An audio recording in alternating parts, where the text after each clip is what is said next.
been marching and rallying and fighting for this ever since we knew that our rights were going to start being taken away back in 2017. And we called it, and here we are. We don't represent any one particular group.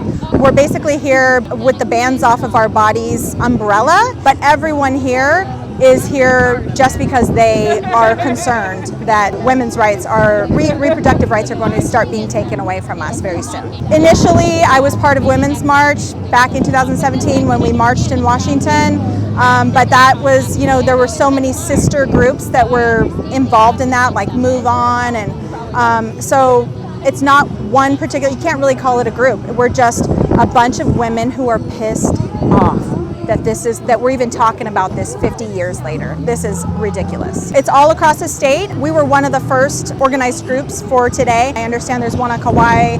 I believe there's one not under the Bands Off Our Bodies banner, but it's on Oahu. We've got so many male allies here with us today. We cannot go back and take back 50 years of precedence and 50 years of having rights to our own autonomy and our own rights to our choice of what we do with our bodies. Think about your daughters. I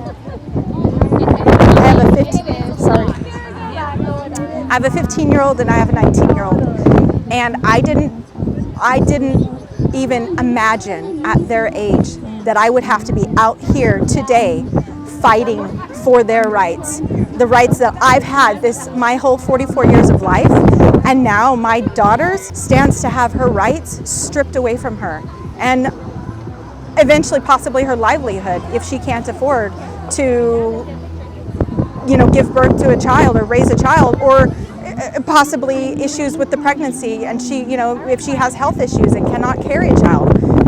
How do we have the right to do that? We don't. Women should have the right to choose, period.